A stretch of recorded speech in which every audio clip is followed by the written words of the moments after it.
মুসল্লি এসে বলছে, হুজুর আপনি বললেন হালুয়া রুটি করা যাবে না, এত বায়ান করলেন এগুলো বিদআত, আর আপনি এইসব মিশিয়ে দিয়ে এই রেখেছেন কিসের জন্য? বলে, পাগল, ভালো করে বুঝবে, কথা বুঝবে, কথা না বুঝে প্রশ্ন করবে না। আমি খুব মেপে কথা বলি, ভুল কথা বলি না। হালুয়া রুটি করা যাবে না বলেছে, হালুয়া রুটি খাওয়া যাবে না বলেছে। কথা বুঝতে পারছেন না? হালুয়া রুটি করা যাবে না কিন্তু খাওয়া যাবে না, এর কথা তো বলা হয়নি। এই প্রসঙ্গে একটা প্রশ্ন হলো, এখন হালুয়া রুটি করতে নিষেধ করা হচ্ছে। কেউ হালুয়া রুটি তৈরি করলো, আপনার বাড়িতে হয়নি, আপনি প্রতিজ্ঞা করেছেন হালুয়া রুটি করবো না, কেন? এটা একবারে বিদাতে পৌঁছে গেছে, একটা রেওয়াজে পৌঁছে গেছে, রসম রেওয়াজ থেকে পুরো বিদাতে পরিণত হয়েছে। হালুয়া রুটি যদি না করতে দেওয়া হয়, স্বামী স্ত্রী গন্ডগোল হয়ে যায়, ঝামেলা বেঁধে যায়, স্বামী স্ত্রী কিছু অশান্তি তৈরি হয়ে যায়। তারপরেও যদি কেউ বলে না আমাদের বাড়িতে জরুরি, মনে এমনি এমনি করছে, মিথ্যা কথা হবে না, হবে না, সম্পূর্ণ ধোকাবাজি কথা হবে। স্বামী স্ত্রী অশান্তি হয়ে যায়, তার মানে তার স্ত্রী চাচ্ছে করতে হবে, আজকে না করলে অসুবিধা আছে, ফকিরদেরকে দিতে হবে, তবে মানিয়ে থাকবো, তারা শান্তির সাথে থাকবে। বুঝতে পারেননি? অনেক রকমের গলত আকিদা আছে। বাচ্চাকে আগে খাওয়াই না, আগে ফকির মিসকিনকে দেবে, তারপরে বাচ্চাকে দেবে। অনেক রকমের তাদের শরীর বিরোধী কাজ করলে অনেক রকমের তো অটোমেটিক খারাপ নিয়ম বার হয়ে যাবে। তো এই জিনিসগুলো আলহামদুলিল্লাহ কুসংস্কার যত রকম ছিল আস্তে আস্তে অনেক বন্ধ হয়েছে, অনেক মানে মানুষ বুঝতে শিখেছে। কিছু এলাকা এখনো আছে, কিছু মসজিদ, পুরনো মুরব্বী যারা আছেন তারা তো দেখেছেন আমার থেকে বেশি, যাদের বয়স তারা তো আমার থেকে বেশি জানেন, বেশি দেখেছেন। মসজিদে মুরগি জবাই করার লাইন তো করতো, এগুলো তো অনেক আমার থেকে কম বয়স তারাও দেখেছেন। ইমাম সাহেব শুধু মসজিদ থেকে তাকে বার করে দেওয়া হয়েছে বাড়িতে বাড়িতে পড়ানোর জন্য। জুমাতে বলে দিয়েছি, কোরআন আল্লাহ রসুল সাল্লাল্লাহু আলাইহি ওয়াসাল্লাম এই মাসে বেশি পড়েছেন, সাহাবীরা বেশি পড়েছেন, বেশি পড়ার কথা বলা হয়েছে। আমরা পড়াই, এই পড়ালে যে ক্ষতিটা হবে সেই ক্ষতি হলো কোরআন পড়ে পয়সা নেওয়া দেওয়া দুটো জায়েজ নাই, ঠিক কাজ হচ্ছে। তো রুহের মাগফিরাত হবে না আযাব বেশি হবে, কথা বুঝতে পারছেন না? তো সেই জন্য ওলামাদের সান্নিধ্য লাভ করা দরকার, তাদের কাছ থেকে জেনে জেনে আমল করা দরকার। তো আজকের দিনের অনেক কুসংস্কার আলহামদুলিল্লাহ আমাদের দূর হয়ে গেছে। বাকি যেগুলো আছে এগুলো পরিপূর্ণভাবে বন্ধ করে দিতে হবে। আগে শুধু মুরগি জবাই করানো হতো না, মোমবাতি, আগরবাতি, ফুল চুচুরি, এমনকি বম পর্যন্ত, ওইসব বম ওঠে না, সেগুলো পর্যন্ত নিয়ে দাঁড়িয়ে আছে। ইমাম সাহেব ফুঁক দিয়ে দেবে, বাচ্চার যাতে ক্ষতি কিছু না হয়, ইমাম সাহেব দোয়া পড়ে তাদের ফুঁক দিয়ে দেবে, নাউযুবিল্লাহ। চিন্তা করেছেন? ইমাম সাহেব ফুঁক মারবে আর সেগুলো নিয়ে গেলে তারা জ্বালাবে। তো সেগুলো অনেক ভালো জায়গায় এসছে। আর শিরক বিদআত থেকে আমরা অনেকটাই পরেজ করতে পেরেছি। তো বর্জনীয়গুলো মোটামুটি আমরা সকলেই জানি, কেউ মানি কেউ মানি না, সেটা ভিন্ন ব্যাপার, কিন্তু সকলেই আমরা জানি যে এই কাজগুলো করা যাবে না, এই কাজগুলো করা যাবে না। আর একটা প্রসঙ্গ যেটা জুমাতে বলেছি, আজকেও বলছি, মসজিদে জমায়েত হওয়া, একত্রিত হওয়া ইবাদত করার জন্য, এটাও শরীয়ত পারমিশন দেয়নি, বা এটাও কোনো মুস্তাহাব নয়, আর কোনো নফল নয়, আর নেকির কাজ নয়, বরং এটা অনুচিত।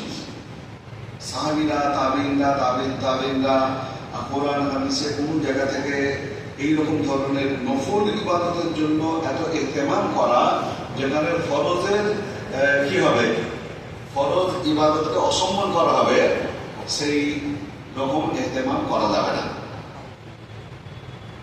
ইনফিরাদি আমল, তার মানে একা একা করার আমল। একটার নাম হলো ইজতিমাই আমল, জামাতের সাথে নামাজ পড়া, এটা হলো ইজতিমাই।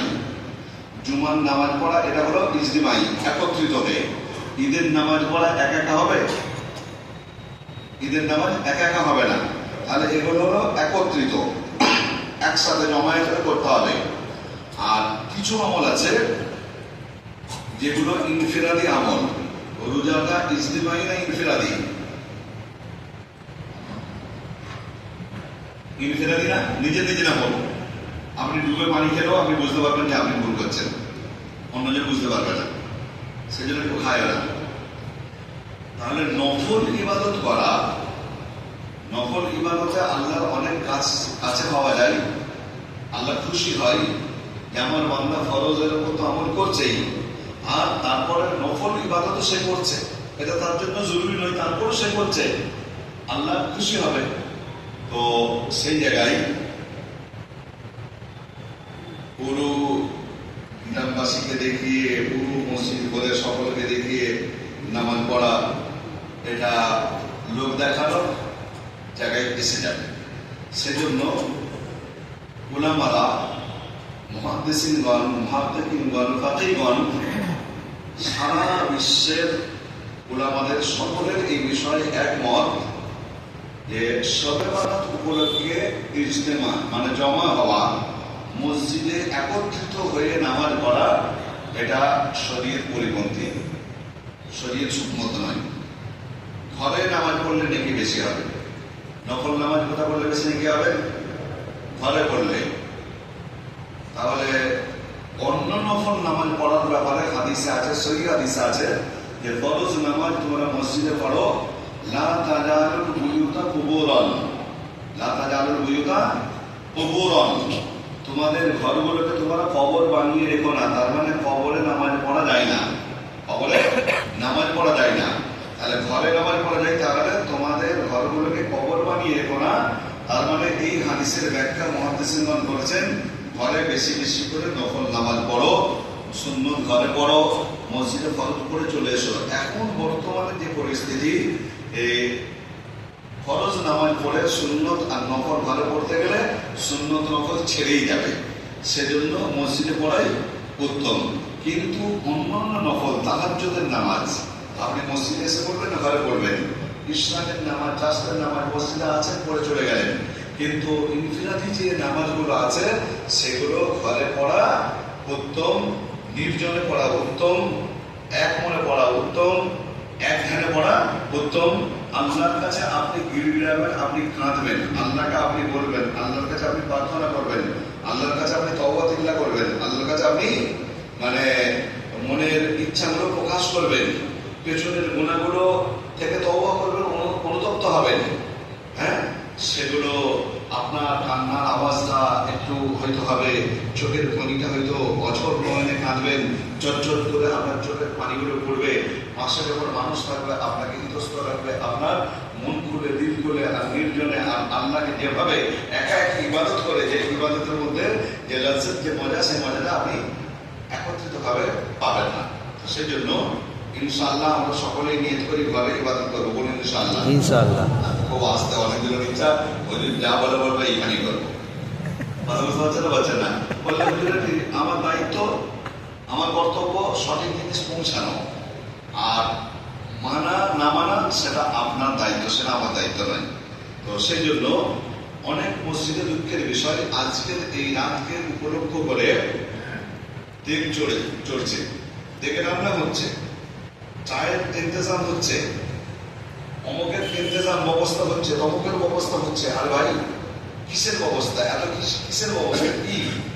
আজকের রাতটা ফজিলতের রাত, অবশ্যই ফজিলত আছে, সেই ব্যাপারে আসবো আমি। আজকের রাতের গুরুত্ব আছে, কিন্তু নফল তো ফরজ নামাজ তো সমতুল্য নয়। সারা জিন্দগি 24 ঘন্টা ফরজ নামাজ বাদ দিয়ে সারা জিন্দগির 24 ঘন্টা নফল, যত নফল রোজা আছে, যত নফল নামাজ আছে, যত নফল ইবাদত আছে, যত নফল দান আছে, খায়রাত আছে, সাদকা আছে, যত নফল, সারা জিন্দগির নফলকে একত্রিত যদি করা হয় একটা ফরজের সমতুল্য হবে না। বলুন সুবহানাল্লাহ। একটা ফরজের কত গুরুত্ব, আর একটা রাতে নামাজ পড়ে সারা জিন্দগির সমস্ত নামাজ মাফ করে নেবেন, যে প্রত্যেক বছর সাহাবাত আসবো, আল্লাহ আমাকে মাফ করে দাও, মাফ হয়ে যাবে। মাফের ব্যাপারে বলা আছে, জায়গা জমি সম্পত্তি মেরে রেখেছেন, 50 বছর ধরে বঞ্চিত করে রেখেছেন, আগে তাকে ফিরিয়ে দিন, ওই 50 বছরের ফাইন দিন। 50 বছর তাকে যে বঞ্চিত করে রেখেছিলেন, তার জন্য তার পায়ে ধরে ক্ষমা চান, তওবা করুন, তারপর আল্লাহর কাছে প্রার্থনা করুন, চোখের পানি ফেলুন। সেই জায়গাতে ঘর যেমন করে তেমনই আছে। কথা বুঝতে পারেনি? সম্পত্তি যেমন মানা ছিল মেরেই রেখেছে, ঘর সেইখানেই রাখা আছে, আর সেই ঘরেই তাহাজ্জুদের নামাজ পড়ে আল্লাহ অনেক পাপ করেছে, আল্লাহ মাফ করে দাও। মাফ করবে না, মেরে কি করবে, ভালো টাইট করে দেবে, মারের হাফটাই পাবে না। আল্লাহ অপেক্ষা আয়, তুই এলে তারপরে ফেরেশতারা তোকে বোঝাবে, হবে না? হবে না? তো সেই জন্য যে মাপ চাইলে মাপের পদ্ধতি আছে, তওবার পদ্ধতি আছে। ফরজ নামাজ তওবা করলে মাফ হয়ে যাবে, মাফ হবে না। সারা জিন্দেগির যত নামাজ আছে সেগুলো কি করতে হবে, কাজা আদায় করতেই হবে, করতেই হবে। তো সেই জন্য আজকের রাতে ইনশাআল্লাহ আমরা যত বেশি পারবো নফল ইবাদত করবো। এক শ্রেণীর উলামারা আজকের রাতের ফজিলতের ব্যাপারে তারা অস্বীকার করে যে আজকের রাতের কোনো ফজিলত নেই, কোরআনে নেই, কোরআনে পাওয়া যায়নি, হাদিসে সহিহ হাদিস পাওয়া যায়নি, সহিহ হাদিস পাওয়া যায়নি, সহিহ হাদিস তারা খুঁজে বার করতে পারেনি। 17 জন জালিলুল কদর সাহাবী, তাবর সাহাবী, 17 জন আল্লাহ রাসূল সাল্লাল্লাহু আলাইহি ওয়াসাল্লামের যুগের সবথেকে বিখ্যাত সাহাবী। 17 জন সাহাবী থেকে শবে বরাতের ফজিলত কি আছে, প্রমাণ আছে। কতজন সাহাবী থেকে? 17 জন সাহাবী থেকে শবে বরাতের ফজিলতের প্রমাণ আছে। অসংখ্য হাদিস আছে যে এই রাতে আল্লাহ তাআলা কি করেন, দোয়া কবুল করেন। প্রথম আসমানে মাগরিবের পর থেকে, সপ্তম আসমান থেকে প্রথম আসমানে সন্ধ্যার পর থেকে ফেরেশতারা এসে আওয়াজ দিতে থাকে, কে আছো আল্লাহর বান্দা, কে আছো অসহায়, কে আছো দুস্থ, কে আছো পেরেশান হাল, আমার কাছে প্রার্থনা করবে, তার পেরেশানি আমি দূর করে দেব। কে অভাব অনটনে আছো, আমার কাছে প্রার্থনা করবে, তার অভাব অনটন আমি দূর করে দেব। যে পেরেশানিতে আছো, যে হালে আছো, আমাকে আল্লাহ বলে ডাকো, আমার কাছে প্রার্থনা করো, আমার কাছে গিড়গিড়াও, আমি গফুর রহিম অসীম দয়ালু। আজকে আমার রহমতের দরজা আমি খুলে দিচ্ছি, সন্ধ্যার পর থেকে আমি তার দোয়া, তার প্রার্থনা আমি কবুল করব, তাকে ক্ষমা করব।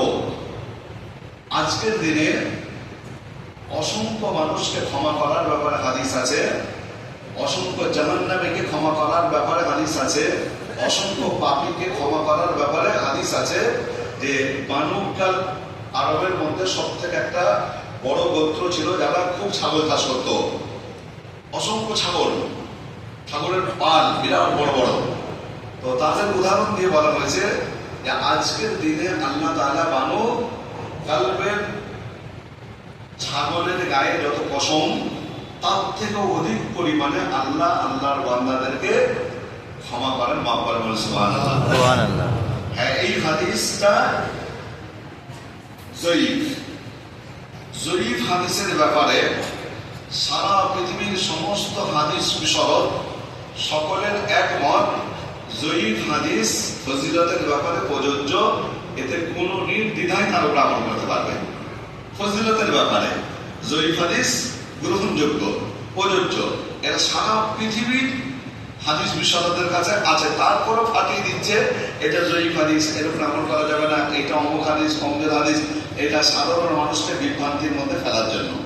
সাধারণ মানুষ তারা হাদিসের সংজ্ঞা জানে, আরে বলবেন নবীজি যেটা করেছেন, হাদিস কাকে হাদিসে মানে মুরসাল বলে, কাকে হাদিসে মুনকাতা বলে, কাকে হাদিসে মৌজু বলে, হ্যাঁ, কাকে হাদিসে আনান বলে, এইসব ব্যাপারে হ্যাঁ সাধারণ মানুষ জানে, তারা জানে না।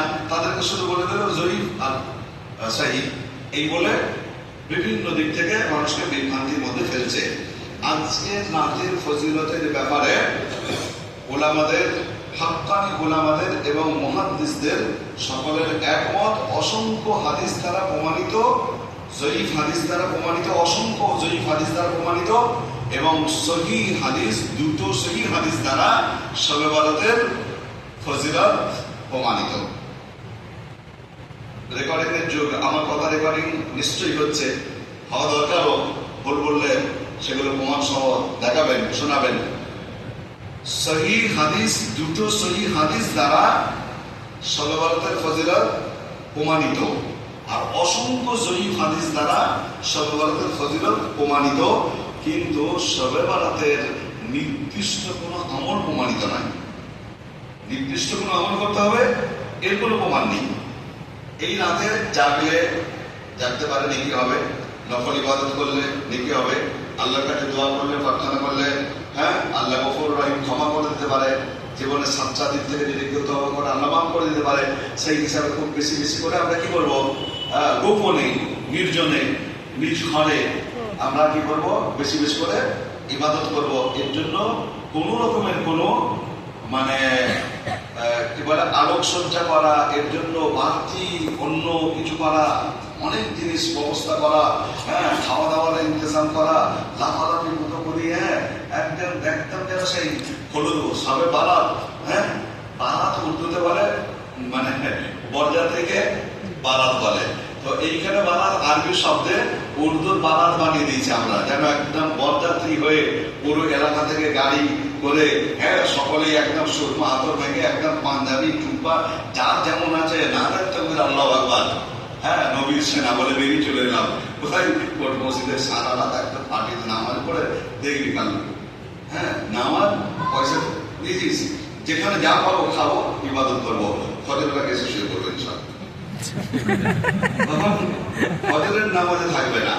ফজরের নামাজে মসজিদগুলো, বেশিরভাগ মসজিদগুলো কি হয়ে যায়, খালি হয়ে যায়। এক অক্ত ফরজ নামাজ ইচ্ছাকৃত ভাবে আদা করলে 2,88,00,000 বছর জাহান্নাম কাটতে হবে। দুনিয়ার 50,000 বছর সমান সেখানে একদিন, এটা কোরআন থেকে প্রমাণিত। 50,000 সানা কোরআনে বলে দেওয়া হয়েছে, দুনিয়ার 50,000 সমান সেখানে একদিন। আর 2,88,00,000 বছর জাহান্নাম কাটতে হবে। কত সব পাবে বাবা, কথা বুঝতে পারছেন তো পারছেন না? তো সেই জন্য আজকের দিনে আমরা তওবা করব। কিছু যুবক ভাইরা তারা খুব আশায় থাকে, আল্লাহ এই রাতটা কবে নিয়ে আসবে, যা দোয়া করবো তাই হবে, যার সাথে আমার সম্পর্ক আল্লাহ অনেক দিন থেকে পেরেশান আছে, কথা 2-3 সরবরাহ পার হয়ে গেছে, এখনো হচ্ছে না, আল্লাহ এই সরবরাহ দিতেই হবে আগে, আল্লাহ, কথা বুঝতে পারছেন না? অনেকজন অনেক কিছু উদ্দেশ্য নিয়ে আসে, যেটা নেক দোয়া করবেন, নাজায়েজ দোয়া কবুল হবে না। নেক দোয়া করলে আল্লাহ কবুল করে দিতে পারেন। তাহলে আজকে রাতে আমরা নফল ইবাদত করবো, জিয়ারত করবো। আল্লাহ রাসূল সাল্লাল্লাহু আলাইহি ওয়াসাল্লাম বলছেন, হাদিসের বিখ্যাত কিতাব ইবনে হিব্বান, হাদিসের সারা পৃথিবীতে মশহুর বিখ্যাত ইবনে হিব্বান, এই হাদিসে রাসূল আকরাম সাল্লাল্লাহু আলাইহি ওয়াসাল্লাম বলছেন যে এই রাতে আল্লাহ তাআলা তার সমস্ত মখলুকের মধ্যে সবথেকে উত্তম মখলুকাত হলো মানুষ। আল্লাহ সমস্ত মখলুককে আল্লাহ ক্ষমা করবেন। সমস্ত মখলুক মানে হিসাব তো শুধু মানুষের হবে, জিন জাতি হবে। তো সেই জন্য ওইখানে সমস্ত জামিউল মখলুক, জামিউল মখলুক শব্দ ব্যবহার করা হয়েছে, সমস্ত মখলুককে আল্লাহ ক্ষমা করবেন। তার মানে মানুষকেও করবেন আর জিন জাতিকেও করবেন। আজকের দিনে কেউ প্রার্থনা করলে, দোয়া করলে আল্লাহ জিন এবং ইনসানকে আল্লাহ ক্ষমা করবেন, মাফ করবেন, 2 শ্রেণীর মানুষ ছাড়া। এই হাদিসে বিভিন্ন বর্ণনা এসছে, 2 ব্যক্তিকে আল্লাহ ক্ষমা করবেন না। 7 রাত তাহাজ্জুদ করুক, 7 রাত তেলাওয়াত করুক, 7 রাত কেঁদে মানে অজ্ঞান হয়ে যাক, আল্লাহ ক্ষমা করবেন না। কথা বুঝতে পারছেন না, পারছেন না? সারা রাত আল্লাহকে ডেকে ডেকে যদি অজ্ঞান হয়ে যায়, চোখের পানি শেষ হয়ে যায়, আল্লাহ ক্ষমা করবেন না। 2 শ্রেণীর মানুষকে আজকের দিনে আল্লাহ রাসূল সাল্লাল্লাহু আলাইহি ওয়াসাল্লাম ঘোষণা করে দিয়েছেন। 1 নম্বর হলো মুশরিক, যারা শিরিক করে। শিরিক 2 ধরনের আছে, ছোট শিরিক, বড় শিরিক। বড় শিরিক করলে তো সে ইসলাম থেকে বাদ হয়ে যায়। বড় শিরিক কাকে বলে কম বেশি আমরা সকলেই জানি। আমরা শুধু মনে করি যারা ঠাকুরকে পূজা করে তারা মুশরিক, শিরিক করে। আমরা পূজা করি না, আমরা ইমানদার, পাক্কা ইমানদার। আল্লাহর সাথে যদি কেউ শরীক করে, আল্লাহ তাআলা বলেছেন, ইন্নাল্লাহা লা ইয়াগফিরু আন ইউশরাকা বিহি ওয়া ইয়াগফিরু মা দুনা যালিকা লিমান ইয়াশা। শিরিক ব্যতীত পৃথিবীতে যত ধরনের গুনাহ আছে, সমস্ত গুনাহকে আমি আল্লাহ ক্ষমা করে দেব। শিরিকের গুনাহ আমার সঙ্গে শরীক কাউকে করবে, এই গুনাহ আমি কোনোদিন ক্ষমা করবো না, কোনোদিন মাফ করবো না। কোন সন্তান যদি নিজের বাপকে আব্বা বলে ডাকে না, আর তার জন্মদাতা বাপ ছাড়া অন্যজনকে আব্বাজি বলে ডাকে, সেই বাপের হৃদয়টা কেমন হবে, তার দিলটা কেমন হবে, তার কষ্টটা কেমন হবে, যারা বাপ তারা উপলব্ধি করতে পারছেন। যারা বাপ একটা সন্তানকে লালন পালন করতে কত কষ্ট করতে হয়, কত মেহনত করতে হয়, কত পরিশ্রম করতে হয়, জিন্দেগির সমস্ত আরাম আয়েশ, জীবনের সব কিছুকে বিসর্জন দিয়ে একটা বাচ্চাকে লালন পালন করার পেছনে সব কিছুকে সে ত্যাগ দিয়ে দেয়। নিজের আরামকে আরাম মনে করে না, নিজের সুখকে সুখ মনে করে না, নিজের শান্তিকে শান্তি মনে করে না, নিজের কোনো রকমের কোনো কিছু সামনে থাকে না, শুধু সামনে তার সন্তান থাকে। সে সন্তান পুত্র হোক আর মানে ছেলে হোক আর মেয়ে হোক, যেই সন্তান হোক না কেন, তাকে পিতামাতা সেইভাবেই লালন পালন করে। তো যে আল্লাহ তাবারক ওয়া তাআলা আমাদের স্রষ্টা, প্রতিপালক, মালিক আর মালিক আমাদের সৃষ্টি করেছেন, সেই স্রষ্টাকে আমরা স্রষ্টা না মনে করে, সেই রবকে শক্তিশালী না মনে করে, তাকে রিজিক দাতা না মনে করে, তাকে আওলাদ দাতা না মনে করে আমরা যদি কোনো মানুষকে আল্লাহর জায়গাতে বসাই, আল্লাহর স্থানে রাখি, আল্লাহর ক্ষমতার জায়গায় যদি আমরা মানি, তাহলে আমাদের ঈমান থাকবে? আল্লাহ রাগ হবে না? হবে না? আল্লাহ রাগ হবে। কবর জিয়ারত করলে নেকি হবে। কবর আল্লাহর কাছে গিয়ে যদি বলেন বাবা বাবা তোমার পায়ে পড়ি বাবা, একটা বাচ্চা দাও বাবা, দাও বাবা, বেঈমান না আসে। আমার কাছে অনেকজন আসে, এসে বলে হ্যাঁ আপনার পায়ে ধরছি, আমাকে ভালো করে দাও, আমার ছেলেকে ভালো করে দাও। আমি মনে মনে তাদের কি বলবো, এটা বলতে নেই, হালকা করে বলা হয়, বেশি তো বলা যাবে না, মুসলমান বলে বলা যায়, তাদের আকিদা সেরকম। তো যতটা সংযত হয়ে বলার তাদেরকে বলি, তারপরে তাদের ইমান নেই বলে কথা বলে। কোনো মুসলমান বলবে? কোনো মুসলমান বলবে? কোনো ইমানদার বলবে না কোনো মানুষকে যে আমাকে সন্তান দাও, আমাকে ভালো করে দাও। ভালো করার মালিককে আল্লাহ তাবারক তাআলা, সন্তান দেওয়ার মালিককে আল্লাহ তাআলা, আওলাদ দেওয়ার মালিক আল্লাহ। আল্লাহকে বাদ দিয়ে বান্দার কাছে যাচ্ছে, বান্দার দরবারে গিয়ে বলছে আমি আজমির শরীফে গিয়েছিলাম বলে আমার আওলাদ হয়েছে। ঈমান থাকবে? এটা হলো শিরক, ঈমান থেকে বাদ হয়ে যাবে। হ্যাঁ, আপনি অসুস্থ, পেরেশান হাল আছেন, পেরেশানির মধ্যে আছেন, আপনি বলতে পারেন মুফতি সাহেব খুব পেরেশানি আছে, একটু দোয়া করবেন, আজকে রাতে দোয়া করবেন, একটু আমাকে শামিল করে নেবেন, একটু দোয়ায় শামিল করবেন, দোয়া করবেন। দোয়া করতে বলা যাবে, দোয়া করতে বলা আলাদা, আর তার কাছে চাওয়া আলাদা। আপনি দোয়া করে দেবেন এটা আলাদা, আর আপনি ভালো করে দিন এটা আলাদা। যেটা এক হবে? যেটা এক হবে না, এটা হলো শিরক। এই কবর আর মাজার আর দরবার শরীফে গিয়ে যারা এইভাবে দোয়া করে, যত যে যুক্তি যাই যুক্তি দিই, ওই বাহানা বাজি ছাড়া অন্য কিছু নয়। ভালো রুটির কথা যেমন আগে বললাম যে এমনি করছে, জরুরি মনে করে করছে না, তার মানে ওই দিনে কেন করবে সে? তো যারা গিয়ে ওইভাবে দোয়া চায়, তাদের ঈমান কোন জায়গায় আছে, বুকে হাত দিয়ে তারা ভাববে যে বান্দা কোনোদিন কোনো মানুষকে রোগ দিতে পারে না, সন্তান দিতে পারে না। হ্যাঁ, তার অবস্থা সে নিতে পারে। তার অবস্থা কি? বিয়ে শাদী করেনি, একজন বলছে হুজুর দোয়া করুন আল্লাহ যেন আমার নেক সন্তান দেয়। কথা বুঝতে পারেন? ইবনে সাদ জিজ্ঞেস করে বাবা বিয়ে করেছো? বলে না হুজুর। বলে বাপ আগে বিয়েটা কর, তারপরে এই দোয়ার কথা বলবি। তাহলে পদ্ধতি এখতিয়ার করতে হবে না? হবে না? আগে বিয়ে শাদী করো, তারপরে এই দোয়ার কথা বলো। বিয়ে শাদী করে নিল, 1 বছর 2 বছর 3 বছর 4 বছর 5 বছর সন্তান হচ্ছে না, তখন ইমাম সাহেবকে আবার এসে বলছে দোয়া করুন। হ্যাঁ বাপ দোয়া করছি। চিকিৎসা করাচ্ছ, ডাক্তার দেখাচ্ছ, সব কিছু করা হয়ে গেছে, কিছু হচ্ছে না।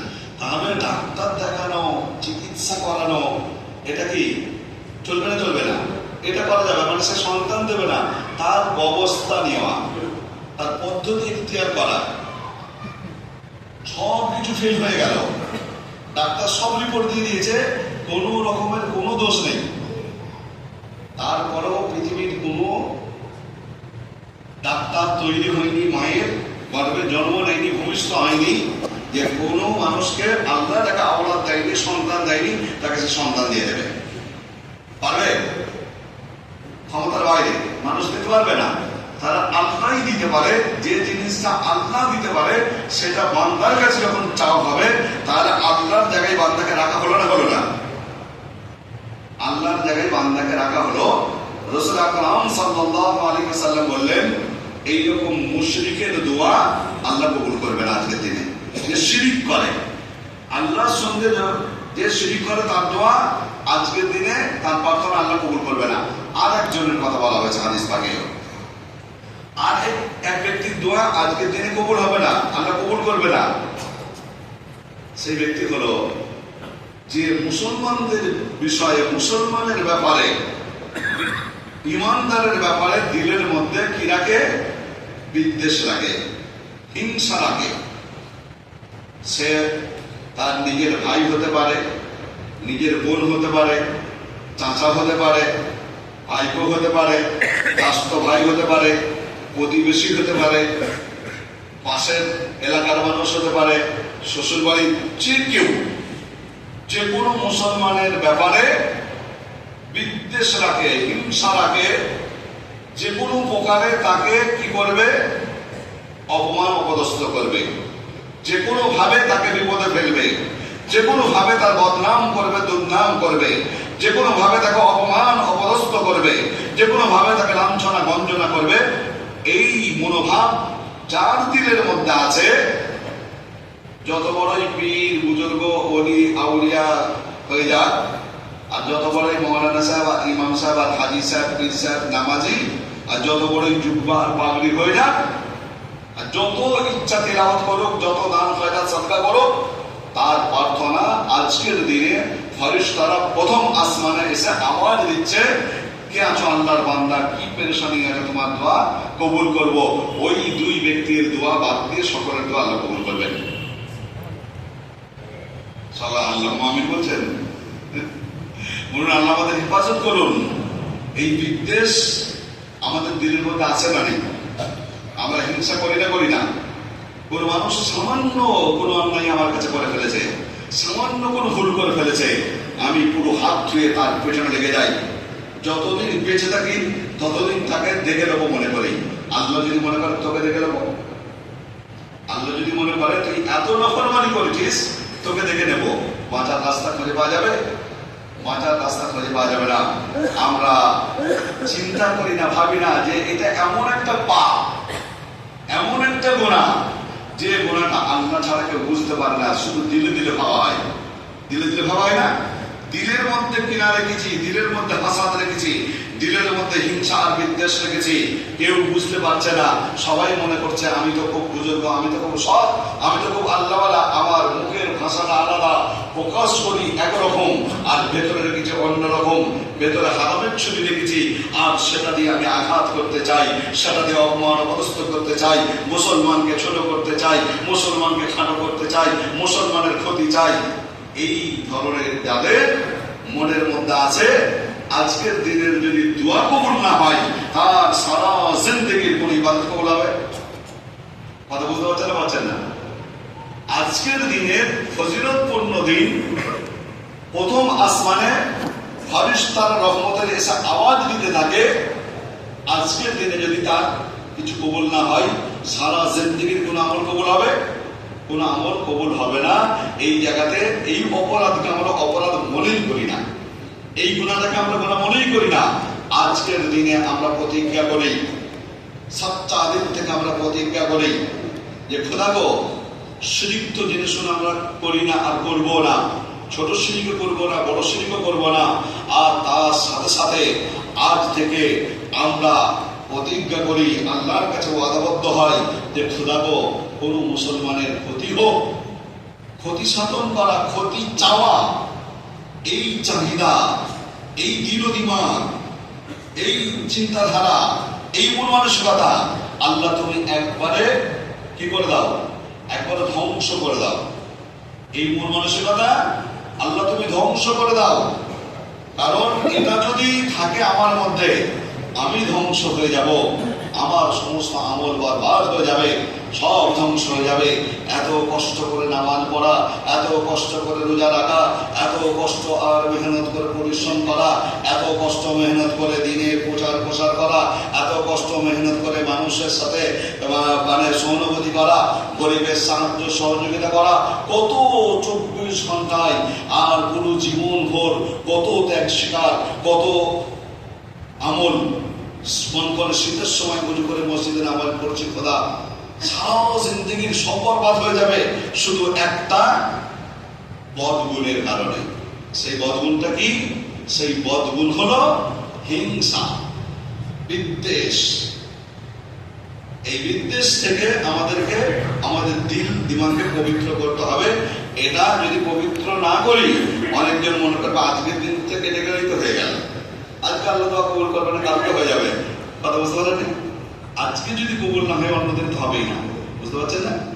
আজকে তো প্রথম আসমানে এসে গেছে ফেরেশতা, আর প্রতিদিনের সহিহ হাদিসের মধ্যে আছে রাতের যখন অর্ধেক রাত পার হয়ে যায়, রাতের তৃতীয় অংশে প্রথম আসমানে ফেরেশতারা এসে আওয়াজ দেয়। কখন? রাতের তৃতীয় অংশে, দুভাগ রাত চলে যাবার পর। আর আজকে মাগরিবের পর থেকে। তাহলে আজকের দিনের গুরুত্ব বেশি আছে না? নেই? আছে। আজকে যদি মানে ক্ষমা না হবে অন্যদের হবে, অন্যদের হবে না। সেই জন্য সামনে আমাদের পবিত্র রমজানুল মুবারক মাস আসছে। ওইটা মাগফিরাতের মাস, রহমতের মাস, নাজাতের মাস। ওই মাসের একটা ফরজ 70টা ফরজের সমতুল্য হয়ে যায়, একটা নফল একটা ফরজের সমতুল্য হয়ে যায়। তো সেই জন্য সেই রমজানের প্রস্তুতি আমরা এখন থেকে নিই। আর সব থেকে বড় প্রস্তুতি এই দুটো হাদিস গুরুত্বপূর্ণ, যে হাদিস আল্লাহ রাসূল সাল্লাল্লাহু আলাইহি ওয়াসাল্লাম বলেছেন, দুই ব্যক্তি, কত গুরুত্বপূর্ণ কথা, দুই ব্যক্তির দোয়া কবুল হবে না। এক হলো যারা শিরক করে তাদের দোয়া, আর এক হলো মুসলমানের ব্যাপারে যারা বিদ্বেষ রাখে অন্তরের মধ্যে, তাদের প্রার্থনা কবুল হবে না। তো সেই জন্য আমরা এই দুটো জিনিস থেকে আল্লাহর কাছে সাচ্চাদি থেকে তওবা করি, আর আল্লাহ আমাদের ক্ষমা করুন। আল্লাহ আমিন। আজকের দিনে ইনশাআল্লাহ যে কথাগুলো বললাম, আল্লাহ আমাদের কম বেশি সকলকে আমার তৌফিক দান করুন। আমরা বাড়ির মেয়েদেরকেও আমরা বলবো, আর সারা রাত জেগে যদি ফজরের নামাজ আমাদের কাজা হয়ে যায়, তাহলে আমি পরামর্শ দেবো একটু রাত জাগার দরকার নেই, শুয়ে পড়ুন। 2 রাকাত নামাজ পড়ে কি 4 রাকাত নামাজ পড়ে শুয়ে পড়ুন, ফজরের নামাজটা আমাদের সাথে আদায় করুন। এটা হলো অনেক নেকি, গুনাহ থেকে আপনি বাঁচবেন, গুনাহ থেকে বাঁচবেন। আর নাহলে নেকি করতে গিয়ে দয়ায় পড়ে যাবেন। নেকি করতে গেলেন সারা রাত বা 2-3টে পর্যন্ত জাগলেন, আর ফজরের নামাজ শুয়ে কাটলো, তাহলে কি হবে?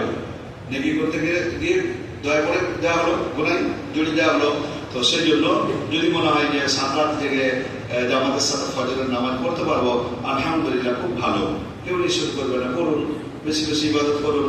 ওই দোয়াতে আমাকেও সামিল করবেন, সারা বিশ্বের মুসলমানকে সামিল করবেন, আমাদের পিতা মাতা আত্মীয় স্বজন আপনজন যারা দুনিয়া ছেড়ে চলে গেছেন, সকলের উদ্দেশ্যে আমরা আজকে দোয়া করবো। আল্লাহ তাবারক তাআলা সকলের রুহের মাগফিরাত যেন করে দেন।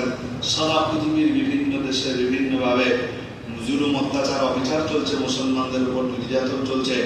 বিশেষ করে ফিলিস্তিনের মুসলমানের উপর যে নির্যাতন চলছে, যে অবিচার চলছে, যে বাচ্চাদেরকে মানে নির্মমভাবে তাদেরকে পিটানো হচ্ছে, মেরে দেওয়া হচ্ছে, তাদের পানি বন্ধ করে দেওয়া হচ্ছে, তাদের চিকিৎসা বন্ধ করে দেওয়া হচ্ছে, ঘর বাড়ি সব কিছু উজাড় করে দেওয়া হচ্ছে, নিশ্চিহ্ন করে দিয়েছে।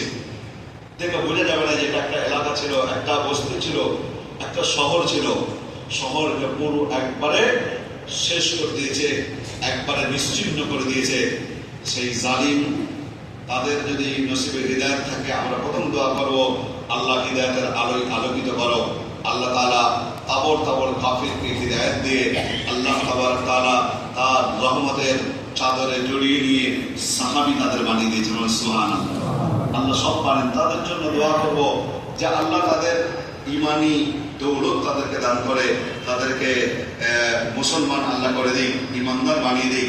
আর যদি তাদের মানে নসিবে হিদায়াত না থাকে, আল্লাহ যদি ফয়সালা হয়ে থাকে, করে তোমার যদি ফয়সালা হয়ে থাকে তাদের ইমানি দৌলত না দেওয়ার, তাহলে আল্লাহ তাদেরকে ধ্বংস করে পৃথিবীর মানুষকে আল্লাহ নিরাপত্তা দান করো। তাদেরকে কওমে আদের মতো কওমে সামুদের মতো ধ্বংস করে দাও, ধূলিসাৎ করে দাও। জালিমদের ধূলিসাৎ করার দোয়া করা যাবে না, যাবে না, করা জরুরি। শুধু দোয়া করা নাই, প্রত্যেকটা দেশে তারাও জালিম অত্যাচারদেরকে মারার জন্য একবারে সীমান্ত এলাকায় বন্দুক নিয়ে বসে আছে না, শুট করে দেবে, মেরে সাইড করে দেবে, ঠিক আছে। অপরাধীর জন্য তো জেলখানা, অপরাধীর জন্য তো কি ফাঁসি। তাহলে অপরাধীদের জন্য কি করা হবে? দোয়া করতে হবে আল্লাহর কাছে যে আল্লাহ তাদেরকে হিদায়াত দান করো। আর যদি তাদের নসিবে হিদায়াত না থাকে, কওমে আদ, কওমে সামুদ, কওমে লূতের মতো তাদেরকে ধূলিসাৎ করে দাও, ধ্বংস করে দিয়ে সারা পৃথিবীর মুসলমানের জান-মাল, সারা পৃথিবীর মানুষকে আল্লাহ তুমি নিরাপত্তা দান করো, তুমি হেফাজত করো। এই দোয়া আমরা করব। আর আজকে 3 বার আমরা সকলে দুরূদ শরীফ পড়ে নিই। আর